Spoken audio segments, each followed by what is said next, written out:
Hello everyone, I am Gaura Nautiyal, Assistant Professor at Banarsidas Chandiwala Institute of Professional Studies, Dwarka, New Delhi. In this video, we will try to understand why time value of money is of important consideration while taking any business decision. But before we start with the topic, let me try to address a very important question that may be plaguing many of you right now, and that is there any relevance of MBA in the current times amidst the economic uncertainty arising due to the COVID-19 pandemic? First of all, let us understand that the objective of an MBA is to hone your skills and help you lay the foundation of a career rather than merely pursuing a job. Pursuing an MBA will not only improve your educational credentials but will also vastly increase your career options and, of course, improve your earning power. One can opt to pursue an MBA degree irrespective of your choice of subjects during your undergraduate program. Getting an MBA degree opens up a wide vista of career choices ranging from management consulting to equity research, supply chain management, and many more. Now, how do people decide that they would like to enroll for an MBA program? Well, while some do it because everyone around them is doing so, many others do it because it is a shortcut to big bucks. A better way to reach this decision would be to understand how an MBA would improve your career and also have a clear idea about the industry and functional area that you would like to lend your expertise to and the role you'd want to play post MBA. But then some of you may be wondering whether now would be the right time to pursue an MBA degree. Because, as is evident, the entire global economy is in the midst of a recession because of COVID-19. To address this issue, we must understand what exactly is a recession.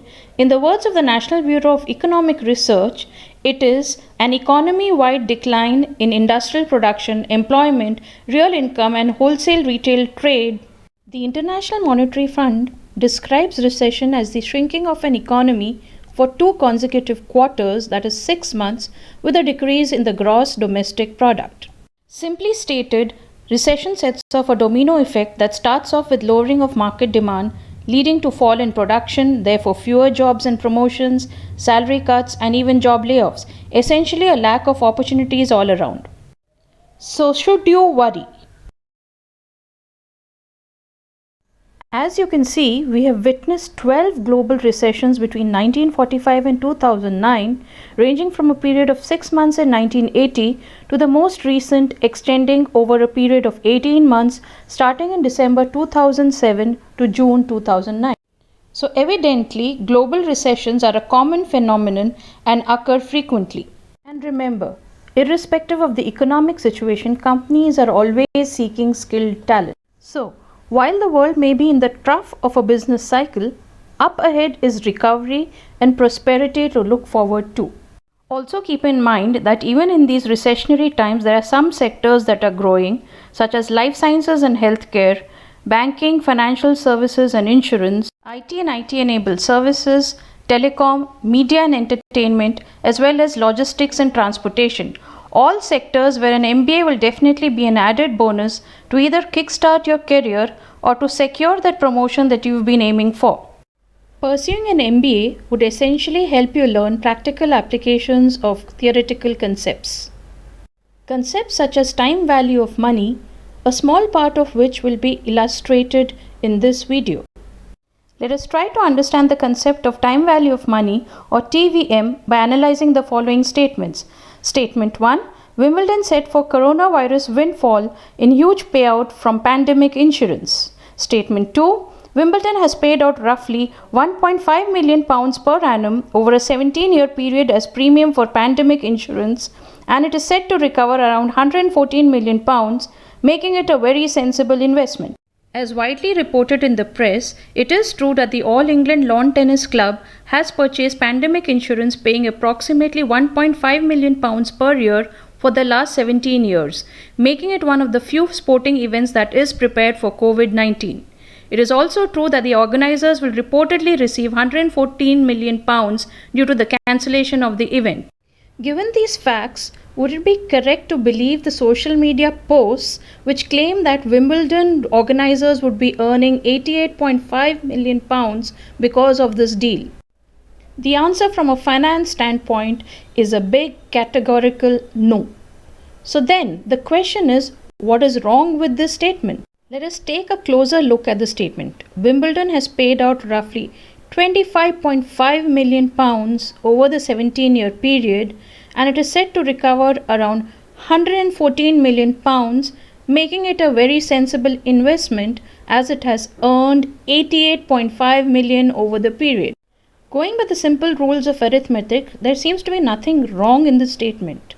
But considering that the first payment of the premium was made in 2003 and the last premium payment was made in 2019, and you're practically saying that the value of £1.5 million in 2003 would be exactly the same as its value in 2019.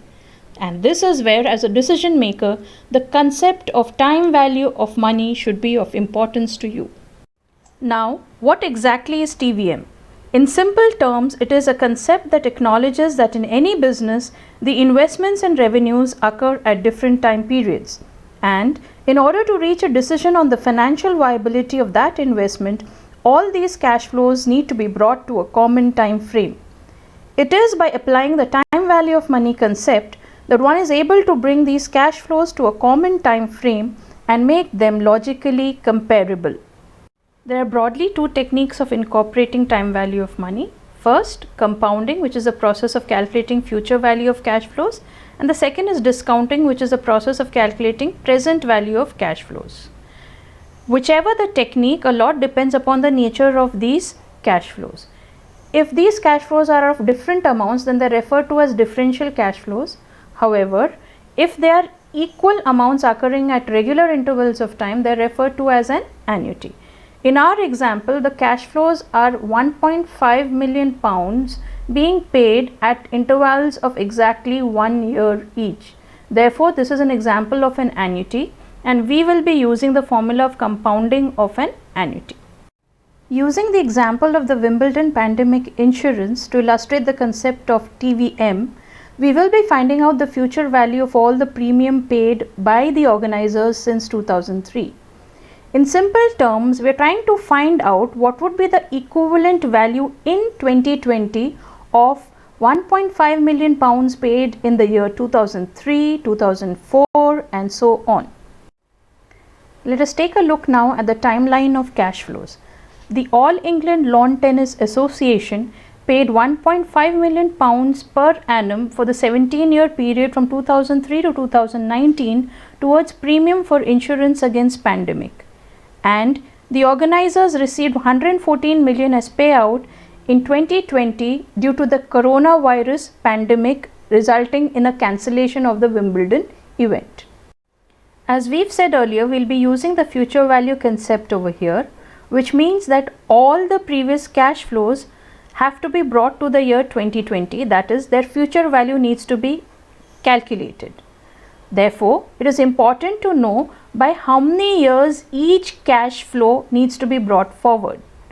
As we can see, the amount paid in 2003 has to be brought forward by 17 years to 2020, 2004 by 16 years to 2020 and so on. So summarizing, we are bringing forward each of the £1.5 million paid in the years 2003 to 2019 to the year 2020. So since we have an annuity of £1.5 million, we will be using the following formula to determine its future value, that is its value as in 2020. Now remember that values of the variable 1 plus I raised to power n minus 1 whole divided by I can also be obtained from time value tables as well if the values of I and n are known. So substituting for the variables in our formula, we take the annuity A as £1.5 million, the opportunity cost I as 4%. Now this is a conservative estimate that has been taken by us because we have no idea what the AELTA would have taken, right? And N is the number of years, so that is 2003 to 2019, which is 17 years.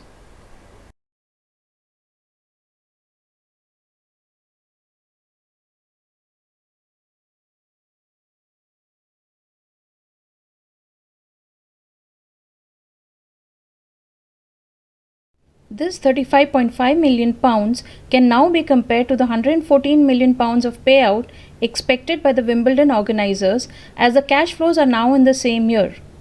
Therefore, we see that the time value adjusted benefit to the AELTC is actually £78.4 million and not the £88.5 million figure that is being tossed around in popular media.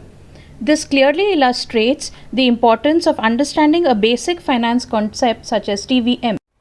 Thus, pursuing an MBA will help you master this and many other such concepts that will prove beneficial in your decision-making situations. However, remember, choice of institute is crucial. So how do you select a B school? First, make a checklist of your requirements in terms of the amount you're willing to pay, the industry and profile you desire to join, and the primary reason you are pursuing an MBA.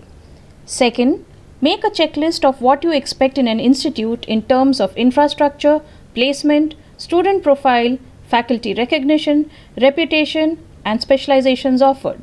So how do you select a B school? First, make a checklist of your requirements in terms of how much are you willing to pay, why are you doing your MBA, which industry do you want to join and in what profile. Second, make a checklist of what you expect in an institute in terms of infrastructure, placement, student profile, faculty recognition, reputation, and specializations offered. Why should you choose Banarsi Das Chandiwala Institute of Professional Studies for your MBA?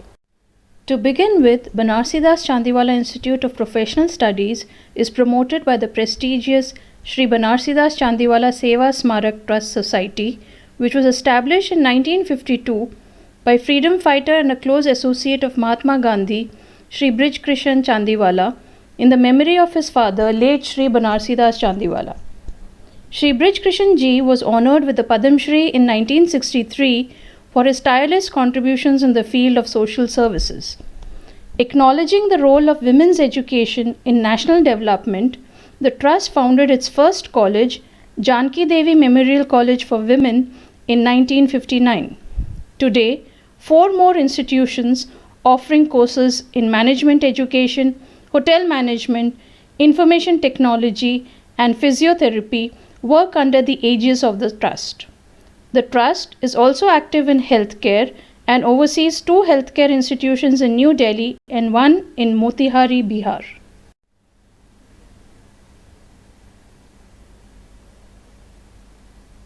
The focus of BCIPS is clearly embodied in its vision, which is to be a world-class institution and to nurture value-based professionals. At BCIPS, we are committed to the holistic development of students because we recognize that it takes more than academics to shape a responsible global citizen. We encourage strong community engagement, which is facilitated by the activities conducted by our Environment Club and Social Club. We focus on improving employability skills of students through various workshops, seminars, conclaves, and guest lectures. Our thriving sports and cultural clubs ensure that there will never be a case of all work and no play at our institute.